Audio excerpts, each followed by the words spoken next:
Hi, this is Kyle with Creve Coeur Paving, and today we're going over the plate compactor. This is our video series training. This is our first video, and in this video we're going to be going over the basic functions of the plate compactor. We're going to be going over the pre-operation inspection, and we're also going to go over the intended purpose of the Wacker. Let's go ahead and get right to it. Here we are at the whiteboard. I'm going to give you some information about the vibratory plate. And the first thing that you need to know is plate compactors are designed to give maximum compaction in confined areas. And they're also useful for initial compaction where a roller might exhibit too much force. The plate compactor runs off of a belt-driven exciter. And what that does is it causes a forward vibratory motion. Also, what it does is it provides compaction to the matrix of the pavement, and also what it does is it eliminates any air voids that might be in the pavement. So as this thing's going along, what it's going to do is it's going to, number one, provide compaction, and the second part is it's going to remove any air voids in the pavement because they're undesired. The average plate compactor gives us 6,000 vibrations per minute. And what that can do is cause up to 3,500 pounds of force. So you see, while the vibratory plate is relatively a small unit, it can exhibit a lot of force for its size. It has the ability to apply similar pressures as a full-size roller. The reason we use the Wacker is because on a roller, if you were to roll this pavement, sometimes you can blow the edge out, and the vibratory plate provides a compaction in a directly vertical fashion versus the roller can possibly push it out the side. Now we're going to talk about some advantages of the plate compactor. I'm just going to go ahead and read right from my notes here. The plate compactor advantages. Number one, plate compactors allow the user to be very specific in what or how much area is getting compaction. This is extremely useful when trying to compact an exposed edge without blowing it out of shape. Plate compactors can be used in confined areas. So here are some examples of confined areas where you can use the plate compactor. Along buildings, retaining walls, islands, or curbing. Under bushes, platforms, or decks, alongside of other equipment such as pavers or rollers. Another advantage of the plate compactor: plate compactors can prevent rollers from stretching or tearing the surface of an asphalt mat by laying out what we refer to as a landing strip prior to the rollers coming in and doing the asphalt. Plate compactors offer the ability of compaction when a roller is unavailable or deemed unnecessary, in such the case of doing small repairs or patches. That's it for the whiteboard video. Let's go ahead and get into pre-operation inspection. Okay, pre-operation inspection. When you first come to the vibratory plate, you want to make sure that all of your fluid levels are full. Now, when we do asphalt, you got to make sure the water's full. You have the gas to check, and you also have the oil to check. You want to make sure they're at proper levels, not just they have some in them. Make sure those levels are proper. Also, you want to make sure the bolts are tight. This machine vibrates, obviously. That's what it's built for. So you want to check the plate bolts. You want to check your frame bolts. And you also want to check the bolts on the motor. We also want to make sure that the bottom of the plate is clean. If there's any debris on the plate, it can get into the matrix of the pavement. You also want to make sure there's not any buildup debris between the plate and the engine platform. What we're going to do, I'm going to compact the rest of this pad. Now this is already compacted, so I can walk on this very lightly. I'm going to take very broad steps, and I'm going to step very flat with my feet so I don't pull asphalt from this mat up onto my shoes. We're going to do a 50% coverage on our plate, meaning half of the plate is going to be on this already compacted asphalt. The other 50% is going to be on the fresh asphalt. That's going to apply the most amount of pressure and give us the best coverage for compacting the asphalt. Another thing you'll notice, as I'm turning the machine, I've always got my handlebars at 90 degrees. This gives me the most control for two reasons. I can pick up on the machine and help turn it. That way when I turn, it doesn't create as bad of a scuff mark. Also, running the machine at 90 degrees on the handlebar allows me to compact more to one side or the other simply by pushing down with my body weight. And push left, push right, that gives me more pressure on the plate. So here we go. I'm going to concentrate 50% coverage, pulling up on the handlebars, and then shifting the weight for maximum compaction.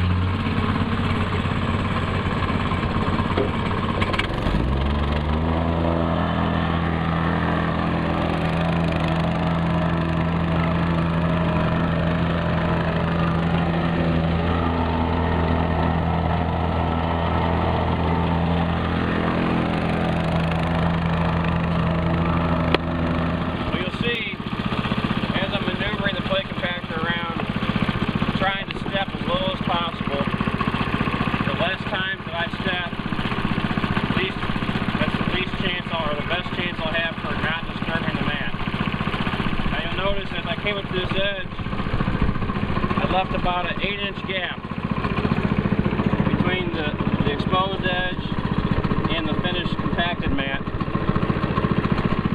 When you're paving a driveway or a parking lot, you want to keep from blowing your edges out. You'll do this so that when you come up and compact this, it pushes down on the asphalt instead of pushing it out. If you push out on the asphalt, you'll blow out your edge and you'll have an erratic edge. So what I'll do now is I'll come through here and I'm going to overlap the plate out on my edge, but I'm going to concentrate on keeping these handlebars straight up and down so I can keep it from mashing the edge. And it should come out with a real nice uniform edge when I'm done.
Okay, so we talk about the phrase landing strip. I'm going to show you what landing strip is here. This right here is our paving machine. This is where the asphalt gets distributed into the paver, comes out the back, and comes out in this area, which is the nice finished smooth asphalt mat. Okay, so before we allow a roller to come onto this and roll forward and backwards and forward and backwards, we want to go ahead and create this landing strip. And what the landing strip will do is prevent the roller from pushing or stretching the mat. And what I mean by pushing is when the roller comes along and he's moving forward, when he stops, he'll actually create a bump or a ripple in the mat. We don't want that. Okay, so what the Wacker, the plate compactor, is going to do is compact straight down and make it so that the surface is already somewhat compacted and allows that roller to get out safely without causing any deformation to the mat.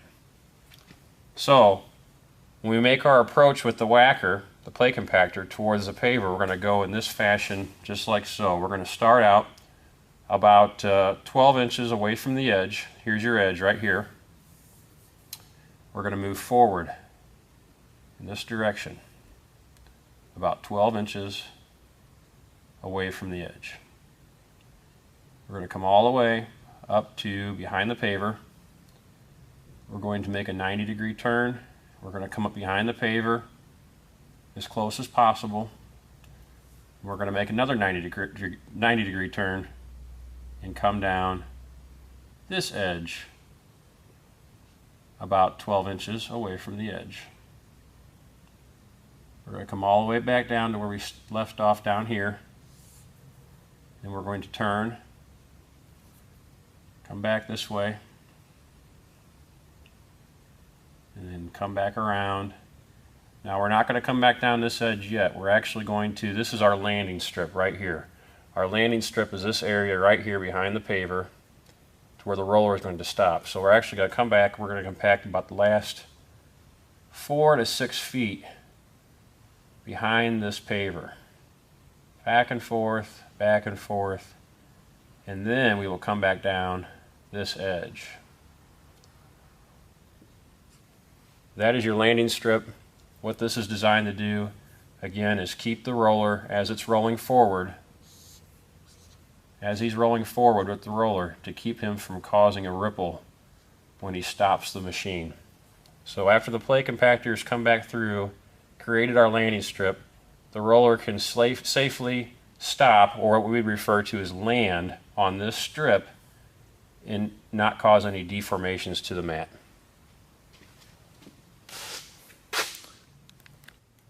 Okay, now that we covered the landing strip portion of compacting the asphalt mat, and we've given the roller a safe place to compact the mat, now what do? Well, there's 2 different ways of compacting this edge, and that's what we're going to cover. You can compact the edge with the roller, or you can compact the edge with the plate compactor. My preferred method, whenever possible and speed is not crucial, is to use the plate compactor. So what we do after we've done our landing strip, after the roller has come down and made several passes, you're going to have some roller marks and some creases and stuff like that in there. So before anybody can tamp this edge and make it nice and straight and bevel it out, we need to compact it. And as discussed before, in the landing strip, we left a 12-inch area here between our compaction and our edge. And you're going to maintain that with the roller as well.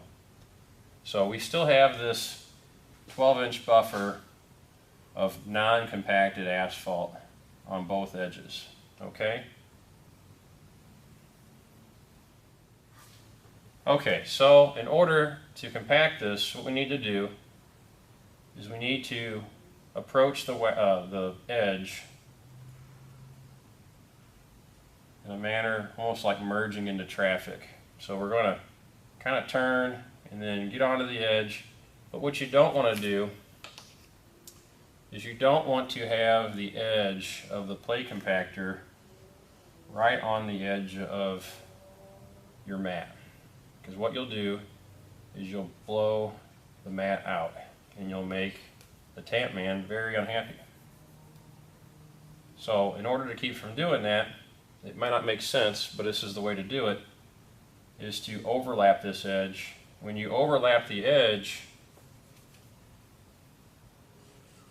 that's about, you want about probably a 30% overlap, then you're exhibiting force downwards and you're not blowing the edge out. You're actually pushing it straight down and compacting it.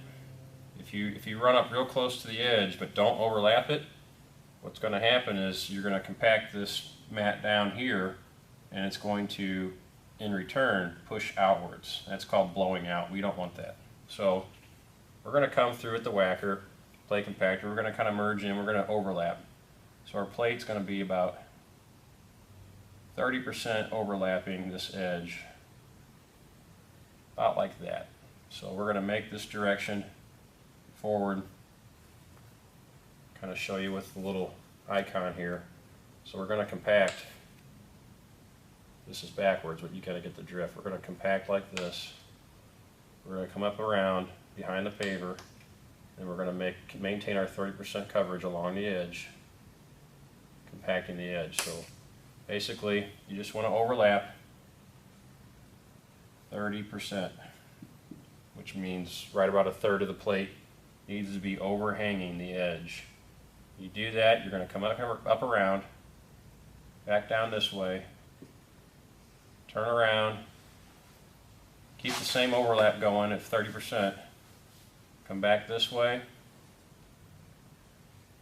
maintain your 30%, still come back this way, and then when we get down here, you're going to come off the mat and park it. Okay, we discussed a few things about the Wacker. What I'm going to discuss here in this video is kind of the nature behind the Wacker and how it's different than a roller and how you want to treat it while you're operating the plate compactor. A plate compactor, this is our asphalt mat, non-compacted. Okay. All right. What a roller does is a roller comes along. This is our roller. It comes along and it kind of pushes the mat. Kind of pushes it almost a lot like a cookie dough roller. So it tends to deform and distort our asphalt mat. The plate compactor is the opposite of the roller. It compacts, but it does so by exhibiting force in a vibratory motion straight down. So you'll get no forward or rear distortion of the mat. So it actually causes compaction by vibrating and pushing straight down on the mat.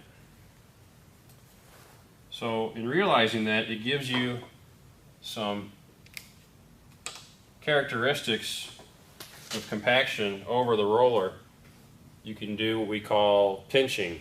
Whenever you hear somebody refer to the term of pinching, it typically means when you've got two pavements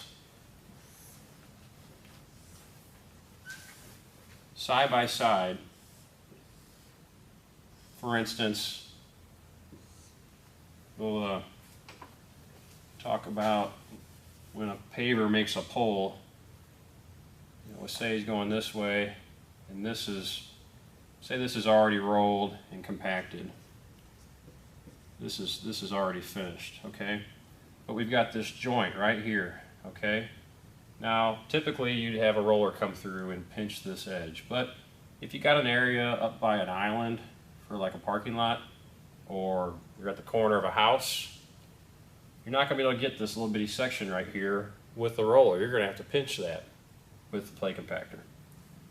And so just like with a roller, in order to do this appropriately, you're going to use about 10% of this plate right here. About 10%. This would be 100%. This would be about 10%.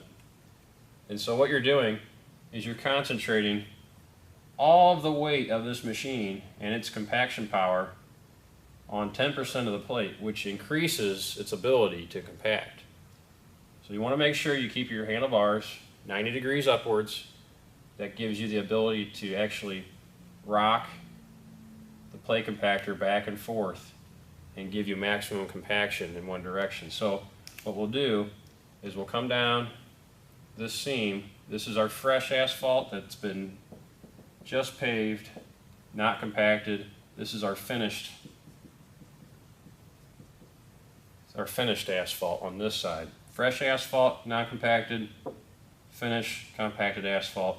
We got to get these two slabs of asphalt to join up with one another. So what we're going to do is we're going to bring this Wacker, this plate compactor, down at 10%.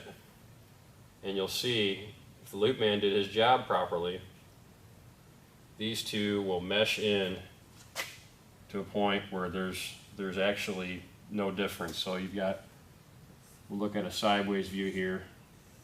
This is your finished, and then this is your unfinished side. It's a little bit higher because it's not compacted. What a loop man will do, bring this a little lower, is he'll kind of blend this up. Okay, he'll blend this up, and so you're just going to hit this 10%, and you're going to squash this down to match with this right here. And you're going to find that you're going to leave a ridge, but what you're looking to do is you're looking to join these two pavements together, finished and unfinished. So when you come through at your 10%, you're going to have a little squashed area here, and that will allow your roller to come in and take the rest of it out for you. Also, very important with the plate compactor is a common mistake that most amateurs will make is they will try to use the entire surface of the plate to compact. They'll use this entire 18-inch plate to compact. What you really want to do is you want to utilize about half of this plate. You want to cover 50% with that plate. So after you get running with the plate compactor, you may have to make a full pass, a full 18 inches on your first initial path that you go. But after that, after you get that first path, you want to overlap 50% on each additional pass. So you got 50% for another pass there, and you're going to cover another 50% there. You're going to keep doing that. Basically, you want that plate compactor straddling the line between unfinished and finished. That way you're getting 50% more compaction because the finished side is lower than the unfinished side, and so you're forcing this plate compactor to push down harder on the unfinished side. That's 50% coverage. You always want to try to maintain that as much as possible. So we want to summarize now that you've watched the entire video. Plate compactor, before operating, you need to make sure you always check your oil, gasoline, loose bolts along the plate and the handlebars. It's very important to always make sure you have water in it before operating it. Each and every time, be sure to check the water. Without water, the plate compactor will pick up asphalt and make a huge mess, and you don't want that. While operating the plate compactor, you also want to make sure to take broad steps. Step as flat and as lightly as possible. Keep your handlebars at 90 degrees upwards. This gives you maximum control for maneuvering and steering the machine. It also gives the ability to increase compaction while leaning the machine left to right. You can actually rock the machine left to right to increase compaction. Always walk on compacted surfaces. Never ever walk on uncompacted or unfinished asphalt because your feet will pick up asphalt and leave a mess. Utilize the plate in confined areas where rollers can't get to, such as along curbing, foundations, under bushes, and under decks. While operating the plate compactor, to get maximum compaction, you always want to maintain 50% coverage or less. That's it for the plate compactor. Thanks for watching. Be sure to watch it again to get the best out of these videos.